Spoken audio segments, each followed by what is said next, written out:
nakagano na, nakapose si Buloyski. Tapos may nakasulat dito, Aguila. Eh hindi niya na po malagyan ng Senyor Aguila. Hindi na po malagyan ng Senyor. Kasi may nauna pong Senyor. So siya, Junior Aguila.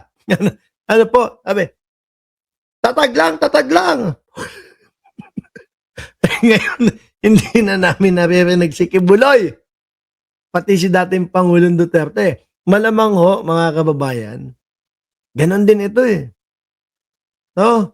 Ngayon, talagang namnamin na ni Bato yung moment na pinag-uusapan. Dahil sa mga susunod na mga buwan, susunod na mga araw, mga bossing, hindi na ito mapag-uusapan. No? Sarili niya na lang ang magiging kausap niya. Ay, hindi. Si dating Pangulong Duterte. At huwag ka mag-alala, Bato. May bunggo na susunod sa inyo. Maniwala.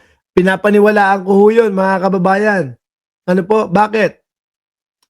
Ipinaliwanag yan ng dating senador na si Antonio Trillanes na ang unang aarestuhin si dating Pangulong Duterte. Ang susunod, nasa second batch, etong si Bato de la Rosa at si Bongo. Kaya huwag kang mag-alala. Sama-sama kayong magki-Christmas doon. Ipaglaban natin kung anong tama at anong dapat sa sambayang Pilipino. Salamat.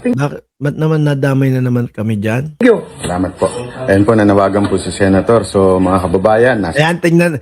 Ngayon makikita natin. Baka bukas mga boss chief amo sir. Makikita natin kung gaano kadami yung mapapapunta ni Bato de la Rosa. Ano po? Kung gaano kadami yung pupunta dyan sa harap ng Senado. Ay, sandali mga DDS ha. Kayo, may gawain kayo, may galawang kayo na pupunta doon sa isang lugar, no? Yung kampo nila. Tapos makikita yung mga kabilang side o yung mga sumusuporta sa gobyerno. Ibibidyo nila yon. Sasabihin nila, ayan, ang dami na pumupunta, oh. Gawain po ng mga DDS yon. Isasama yung mga anti-Duterte doon sa sasabihin nilang sumusuporta kay dating Pangulong Duterte. Huwag niyong gagawin yon, no? Pagsisinungaling yon at pagpapaasa doon sa inyong mga followers. kamay na natin. Binigay niya na yung kanyang sarili dito upang ipaglaban ang ating bayan. Binigay! Magkandadapa-dapa nga eh. Paano mo sasabihin binigay yung kanyang sarili? Oh. Halos gumulong-gulong nga ako tapos sasabihin nakipag-wrestling ako doon sa doon sa mga NBI. Alam niyo po mga kababayan, na mamaya konti ipapakita natin yun sa NBI. Alam niyo yung ka-wrestling niya? Babae. At mamaya ipapaliwanag po ni Atty. Matibag, mga kababayan, mga boss chief amo sir, kung bakit ang inilagay nila, kung bakit babae ang inilagay nila doon sa babasa ng Miranda rights. O eto pa si Bato, mahaba, madami ho ito mga kababayan. Halos simula ho pumutok ang araw nitong araw na ito. E talagang kabi-kabila ho ang interview ni Bato de la Rosa, nagmamakaawa, lalo na kay Presidente Marcos. Huwag daw po ipadala siya sa dahig. Oh, game! All over the Philippines. Sabi ni Senator Robin, nagpunta daw kayo ng bundok.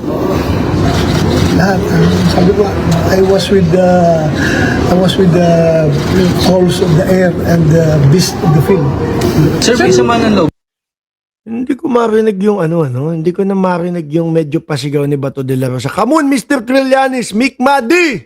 Hindi ko na marinig yun. Parang ang bait-bait na ho.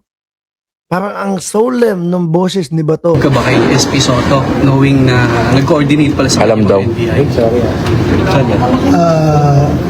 Hindi ako plastic na hindi magsabi na wala akong sama na because yung ginawa niya pagtataksil, hindi lang yung pagtataksil sa kanyang kulig, kundi pagtataksil niya sa institusyon na Senado. Siya pa naman ang pumirma. Oy, sirakan. Bakit mo na sasabihin taksil si SP Soto? No? Ang sabi, kapag ka 6 na taon pababa yung kaso, yun ang poprotektahan ng Senado para hindi maaresto. Pero kapag ka 6 na taon pataas, mga kababayan daw ho, yung kaso, hindi pwede. At maaari na arestuhin sa loob ng Senado. O sumusunod lang yung tao. Di ba? Sumusunod lang yung tao kung ano yung nakasaad sa batas. Si dating Senador Antonio Trillanes, kung maalala nyo, sumama nung mga panahon na siya ay inaaresto. Pero ito, mukhang walang balak sumama. Pero hindi ako naniniwalang manlalaban to. No? Tingin ko, kapag kaho, napusasa na ito, kapag kaho, itong si Bato de la Rosa, ay wala na, sasakay na sa eroplano. Baka hagulgul at lupasayo ang gawin nito, mga kababayan eh. Nung resolution namin na dapat dadaan sa legal processes na galing ICC, dapat tinanong niya saan dito ang corresponding local warrant of arrest. At saka wala siya sinabihan. Talagang but there's may design talaga na talagang gusto niya pahuli ako sa baba para hindi ako kaakyat dito, para hindi siya ma-unseat. Ilalaglag ka talaga. You feel betrayed, sir? Ha? You feel betrayed by Yes, SP Soto? hindi ako Pero aminado kayo na kaya nyo lang pinalitan si SP Soto para doon sa impeachment. Dahil si SP Soto, gagawin yung tama.